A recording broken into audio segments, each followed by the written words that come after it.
Welcome to my channel. नमस्कार दोस्तों, कैसे हैं आप सब। आपका स्वागत है मेरे channel education is the foundation of nature. चलिए हम अपना आज का टॉपिक शुरू करते हैं फ्रेंड। हमारा आज का टॉपिक है सिख राज्यों का उदय कैसे हुआ था, कैसे ये सिख राज्य स्वतंत्र हो गए थे।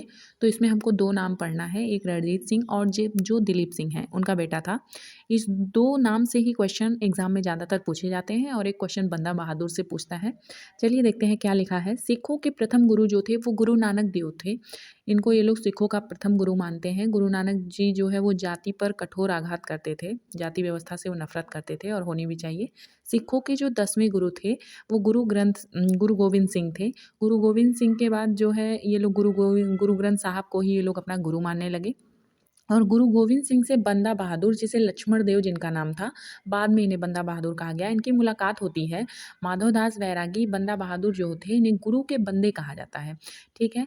जब ये सिखों का नेतृत्व किए तब इनको गुरु बख्श सिंह कहा जाता है। जो 1707 से लेके 1715 तक इन्होंने सिखों का नेतृत्व किया। क्वेश्चन पूछता है कि सिखों का नेतृत्व करने वाले बंदा बहादुर की हत्या किसके समय में हुई थी। तो फर्रुखसियर ने इन्हें मृत्यु दंड दे दिया था।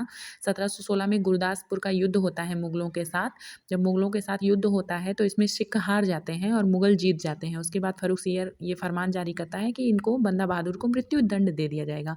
अब बंदा बहादुर की मृत्यु के बाद क्या होता है, जैसे कि इन्होंने 1707 से 15 तक शासन किया, लेकिन जब इनकी मृत्यु हो गई, इनको मृत्यु दंड दे दिया गया। उसके बाद फिर सिख असंगठित हो गए। 1715 से लेकर 1748 तक सिखों का कोई मतलब ऐसा नेता सामने नहीं आया, कोई बहुत मजबूत नेतृत्व नहीं था। और उसके बाद 1748 में कपूर सिंह आते हैं, जो सिख कृषकों को पहले इकट्ठा करते हैं और इकट्ठा करने के बाद एक मतलब गठन करते हैं दल खालसा का। दल खालसा एक सिख परिषद थी जिसमें सिखों का नेतृत्व कर रहे थे कपूर सिंह। कपूर सिंह के बाद दल खालसा का गठन कौन करता है नेतृत्व, जस्सा सिंह अहलूवालिया। ये क्वेश्चन भी इंपॉर्टेंट है कि कपूर सिंह के बाद दल खालसा का नेतृत्व किसने किया था, तो जस्सा सिंह अहलूवालिया ने किया। इन्हीं के समय में सिख समाज, हम सुनते हैं कि सिखों की मिसलें थी, तो किसके समय में सिख समाज 12 क्षेत्र 12 मिसलों में विभाजित हो गया, तो यही थे जस्सा सिंह अहलूवालिया। इनमें से एक मिसल थे सुकर चकिया, और इसी सुकर चकिया मिसल के हमारे रणजीत सिंह थे जो पंजाब के राजा थे। और ये सुकर चकिया मिसल के जो मुखिया थे वो महासिंह थे। अब महासिंह के ही बेटे थे रणजीत सिंह, और ये महासिंह जो है ये बिलोंग करते थे गुजरावाला गांव से। क्वेश्चन पूछता है कि महासिंह किस गांव से रहते थे, तो ये गुजरावाला गांव है। और जो इनकी माता थी रणजीत सिंह की, उनका नाम राजकौर था, और इनकी जो सास थी सदा कौर। ये दोनों मिलकर, ये दोनों जो लेडीज़ रहती हैं, दोनों लेडीज़ मिलकर एक सिख परिषद बनाती हैं और इस परिषद का नेतृत्व करते हैं दीवान लखपत राय। एक व्यक्ति को ये लोग नियुक्त करते हैं जो इस परिषद का नेतृत्व करते हैं। 1792 से 1797 तक तो ये परिषद चला, ये दोनों लेडीज लोग उस परिषद को चलाई। लेकिन उसके बाद क्या होता है, जो इनका बेटा रहता है महासिंह का, रणजीत सिंह जो उनका बेटा रहता है, वो अपने स्वतंत्र होकर काम करने लगता है। रणजीत सिंह जो होता है वो स्वतंत्र होकर काम करने लगता है। उसके बाद क्या होता है, रणजीत सिंह जब अपने आप को स्वतंत्र कर लेता है, पंजाब में स्वतंत्र शासन करने लगता है, तो अब ये धीरे धीरे अपना साम्राज्य विस्तार करेगा।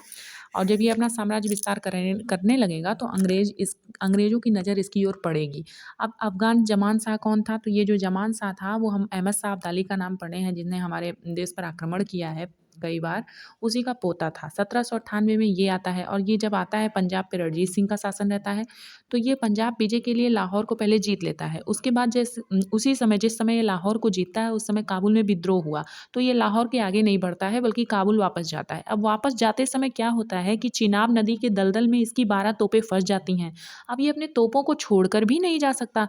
तब राजा रणजीत सिंह कहते हैं कि आप जाइए, हम आपकी तोपों को सुरक्षित रखवा देंगे। लेकिन जमान शाह को विश्वास नहीं होता है। लेकिन 1799 में रणजीत सिंह ने उन तोपों को निकलवाया और जमान शाह को वापस कर दिया। इस पर जमान शाह बहुत खुश हो गया और उसने इसी खुशी में रणजीत सिंह को लाहौर फिर से दे दिया। और इसके बाद उसने रणजीत सिंह को राजा की उपाधि भी दी थी। अमृतसर जो था वो रणजीत सिंह ने 1805 में भंगी मिसल से प्राप्त की थी। जैसा कि हमने आपको बताया कि जस्सा सिंह अहलूवालिया के समय में सिख जो समाज था वो 12 मिसलों में बट गया था, और उसी में से एक मिसल थी भंगी मिसल। और अमृतसर को रणजीत सिंह ने 1805 में भंगी मिसल से ही प्राप्त की थी। अब जब ये साम्राज्य विस्तार करने लगे तो इनके साम्राज्य विस्तार से अंग्रेज परेशान हो गए। अब लॉर्ड मिंटो क्या करता है, वो एक दूत भेजता है, चार्ल्स मेटकाफ के नेतृत्व में भेजता है, रणजीत सिंह के पास भेजता है कि आप क्या करिए, आप हमसे संधि कर लीजिए। अब अंग्रेजों के बीच और पंजाब के राजा रणजीत सिंह के बीच एक संधि होती है जिसे अमृतसर की संधि कहा जाता है। ये रणजीत सिंह अपना साम्राज्य विस्तार तो बहुत करता है, लेकिन हमेशा ये अंग्रेजों को खुश भी रखता है। अंग्रेज जो संधि करने को कहते हैं ये संधि कर भी लेता है। और इसी जब तक रणजीत सिंह रहता है तब तक कोई युद्ध नहीं होगा। अब रणजीत सिंह के बाद ही आंग्ल सिख युद्ध होता है। देखिए, मेंटकॉफ और रणजीत सिंह के बीच अमृतसर की संधि होती है। अमृतसर की संधि में क्या था कि सतलज को सिख राज्य की दक्षिण सीमा माना जाए।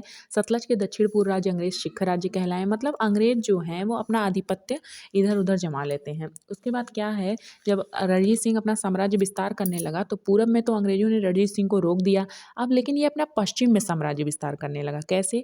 1818 में ये दीवान चंद और खड़क सिंह की सहायता से मुल्तान के दुर्ग को सबसे पहले जीत लेता है, फिर कश्मीर को भी जीत लेता है, डेरा जाट को भी जीत लेता है, पेशावर, लद्दाख ये सब पश्चिम में ही हैं, और बलूचिस्तान ये सबको जीत लेता है। क्वेश्चन बहुत इंपॉर्टेंट है कि सिंध का व्यापारिक द्वार किसे कहा जाता है? तो शिकारपुर को ही कहा जाता है। बलूचिस्तान के क्षेत्र में ये पड़ता है। उसके बाद क्या होता है, सिंध ने अंग्रेजों से जब सहायता मांगी तो उसीलिए ये राजा जो रणजीत सिंह था इसीलिए सिंध को नहीं जीत पाया, क्योंकि सिंध की सहायता अंग्रेज कर रहे थे। अगर सिंध अंग्रेज की सहायता नहीं करते, अंग्रेज अगर सिंध की सहायता नहीं करते तो रणजीत सिंह सिंध को भी जीत लेता। और उसके बाद 1831 ईस्वी में लॉर्ड विलियम बेंटिक ने सिंध और पंजाब के बीच फिर एक संधि कराई, और वो थी रोपड़ की संधि। और उसके बाद क्या होता है, 1838 ईस्वी में अंग्रेजों का एक रेजिडेंट होता है सिंध में होता है। 1839 में क्या होता है, रणजीत सिंह अपना इतना साम्राज्य विस्तार तो करते हैं लेकिन उनकी मृत्यु हो जाती है। यही कहा जाता है, इतिहासकार कहते हैं कि रणजीत सिंह ने अपना साम्राज्य विस्तार तो बहुत किया, लेकिन वो अंग्रेजों से हमेशा संधि की। उन्होंने हमेशा अंग्रेजों को खुश रखा, अंग्रेज जो कहते रहे वो करते रहे। बाकी रणजीत सिंह का साम्राज्य विस्तार देखिए तो कश्मीर, डेरा जाट, पेशावर, लद्दाख, बलूचिस्तान सब कुछ ये जीत लिया था। भले इसको पूरब में अंग्रेजों ने रोका, लेकिन पश्चिम में अपना साम्राज्य विस्तार बहुत ज़्यादा किया। उसके बाद रणजीत सिंह की मृत्यु के बाद उनका बेटा बैठता है दिलीप सिंह, और 1843 से 49 तक ही शासन कर पाता है, क्योंकि दिलीप सिंह अभी बहुत छोटा था। उसकी संरक्षिका उसकी माता थी। एट लास्ट क्या होता है, दिलीप सिंह को पढ़ने के लिए भेज दिया जाता है और उनकी माता को वार्षिक पेंशन पर रख दिया जाता है। और द्वितीय आंग्ल सिख युद्ध इसी के चलते होगा कि उनकी वार्षिक जो पेंशन थी उनकी माँ की, वो 1.5 लाख से घटाकर 48,000 पे कर दी जाएगी, और दिलीप सिंह को लंदन भेज दिया जाएगा, और डॉक्टर लागून को दिलीप का संरक्षक बनाया जाएगा। और देखिए, 2 आंग्ल सिख युद्ध होते हैं। पहला आंग्ल सिख युद्ध जो होता है वो हार्डिंग और दिलीप के बीच होता है। अब ये होता क्यों है? प्रथम आंग्ल सिख युद्ध 1845-46 में, लेकिन ये होता क्यों है? क्योंकि अमृतसर की संधि में ये बात तय थी कि जो सिख सेना थी, सतलज उनकी दक्षिण सीमा है, सतलज को पार नहीं कर सकते। लेकिन 11 दिसंबर 1845 ईस्वी को क्या होता है कि सिखों की सेना सतलज को पार कर गई।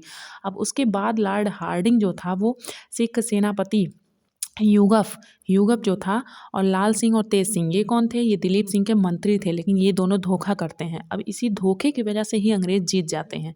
वो तो हम शुरू से पढ़ते आ रहे हैं कि कोई ना कोई अपना ही धोखा देता है तभी दूसरे लोग युद्ध को जीतते हैं, और इसी का लाभ उठाया अंग्रेजों ने, और इसके बाद लाहौर पर कब्जा कर लिया। 9 मार्च 1846 को लाहौर की संधि होती है। अब इसमें फिर कुछ नियम कुछ तय होते हैं कि क्या थी इस संधि में। तो फिर ये होता है कि जो दक्षिण का पूरा भाग था, अभी तक दक्षिण पूर्व अंग्रेज सिख सेना थी, लेकिन अब वो अंग्रेज सिख सेना नहीं रहेगी, बल्कि पूरा का पूरा अंग्रेजों के अंदर आ गया। अब अंग्रेज लोग इनके ऊपर जुर्माना भी लगा देते हैं सिखों के ऊपर, क्योंकि सिख तो हार गए थे। पहला आंग्ल सिख युद्ध सिख हार गए तो इनके ऊपर जुर्माना लगता है 1.5 करोड़ का। इतना पैसा तो सिखों के पास था नहीं। अब ये क्या करते हैं, ब्यास को ही बेच देते हैं। ब्यास से सिंध को क्या करते हैं, गुलाब सिंह को बेच देते हैं 1 करोड़ में। अब 1 करोड़ ये, और बाकी जो खजाना था जो कोष में रहता है, राजकीय कोष में, उसमें से 50,000 निकाल के क्या करते हैं, ये 1.5 करोड़ रुपए दे देते हैं। ठीक है। उसके बाद सिख सेना में फिर कमी आ गई। ये प्रथम आंग्ल सिख युद्ध के बाद 20,000 पैदल, 12,000 घुड़सवार, और दोनों जो विश्वासघाती थे उनको दिलीप सिंह का मंत्री बना दिया जाता है। रानी छिंदका को संरक्षका बना दिया जाता है, वो तो थी ही दिलीप सिंह का। और हेनरी लॉरेंस क्या करता है, वो इन लोगों पर कश्मीर विद्रोह का आरोप लगाता है। अब फिर भैरववाल की संधि होगी, और पंजाब के शासन हेतु 8 सिखों का एक जो परिषद बना था, और इसके सब समर्थक कौन हो गए, ब्रिटिश हो गए। ये ब्रिटिश जब समर्थक हो जाते हैं तो सारी कहानी ही खत्म है, सब कुछ ब्रिटिश के अंदर में आ जाता है। दूसरा आंग्ल सिख युद्ध क्यों होता है, सबसे मेन कारण तो यही था कि जो रानी छिंदना की जो वार्षिक पेंशन थी वो 1.5 लाख से घटाकर सीधा 48,000 वार्षिक कर दी जाती है, मतलब 3 गुना मतलब कम कर दिया जाता है। और उसके बाद ये जो अंग्रेजी सेना थी वो सिख परिषदों का नेतृत्व करने लगी। सरदार जो थे उनका कोई अस्तित्व तो नहीं रह गया, बल्कि वहाँ पर अंग्रेज अधिकारी बैठ गए। तो ये सब कारण थे द्वितीय आंग्ल सिख युद्ध के। लेकिन इसमें 3-4 युद्ध होते हैं जिसका कोई परिणाम नहीं निकलता है। और एट लास्ट होता क्या है, 29 मार्च 1849 को दिलीप सिंह हस्ताक्षर करता है और पंजाब का विलय किस अंग्रेजी सेना में हो जाता है। फिर ये लोग क्या करते हैं, दिलीप सिंह को पढ़ने के लिए लंदन भेज देते हैं डॉक्टर लागून के नेतृत्व में, जो कि दिलीप के संरक्षक थे। और इनको भेज दिया जाता है बनारस रानी छिंदना को 48,000 की मासिक पेंशन पे। और इसी वजह से होता है दूसरा आंग्ल सिख युद्ध। सिख क्या चाहते थे, सिख फिर अपना एक दल स्थापित करना चाहते थे। ये चाहते थे कि हम स्वतंत्र रहें, जिस तरह से और राजपूत राज्य स्वतंत्र थे, बंगाल स्वतंत्र था, अवध स्वतंत्र था। ये लोग अपनी शक्ति को बढ़ा रहे थे, अपना साम्राज्य विस्तार कर रहे थे। वही सब सिख भी चाहते थे, लेकिन ऐसा हुआ नहीं। रणजीत सिंह ने अपना साम्राज्य विस्तार बहुत किया, वो अंग्रेजों को भी खुश रखे और अपना साम्राज्य विस्तार भी बहुत किया। पंजाब का अगर हम स्वायत्त राज्यों के रूप में अगर एक देख रहे हैं इस फील्ड में, तो वो सिर्फ रणजीत सिंह की बदौलत ही देख रहे हैं। और उसके बाद जो उनका बेटा हुआ, पहले तो उसकी उम्र भी बहुत ज़्यादा नहीं थी और डलहौजी के और अधिक राज्य विस्तार की वो चाह रखना चाहता था। इसके कारण दूसरा आंग्ल सिख युद्ध होता है। और हम देखते हैं कि जो हेनरी लॉरेंस रहता है वो कश्मीर विद्रोह का आरोप लगा देता है रानी के ऊपर। तो मतलब ये कूटनीतिक चाल अंग्रेज़ों के द्वारा चली गई, ताकि पंजाब को ब्रिटिश राज्य में विलय कर दिया जाए। और उसके बाद क्या होता है कि सिखों का जो प्रभुत्व रहता है वो बिल्कुल समाप्त हो जाता है। जब सिखों का प्रभुत्व समाप्त हो जाता है तो पंजाब का विलय हो गया अंग्रेजी राज्य में। और उसके बाद क्या होता है, एक एक राज्य जो था वो अंग्रेज लोग अपने में मिलाते जा रहे थे। लोगों ने स्वतंत्र किया अपने राज्य को, पंजाब को किया, अवध को किया, लेकिन संधियाँ हुई, युद्ध हुए और इसमें फिर धीरे धीरे सब कुछ अंग्रेज़ों के पास ही चला गया। इससे ये जाहिर होता है कि उनकी सत्ता कितनी मजबूत थी।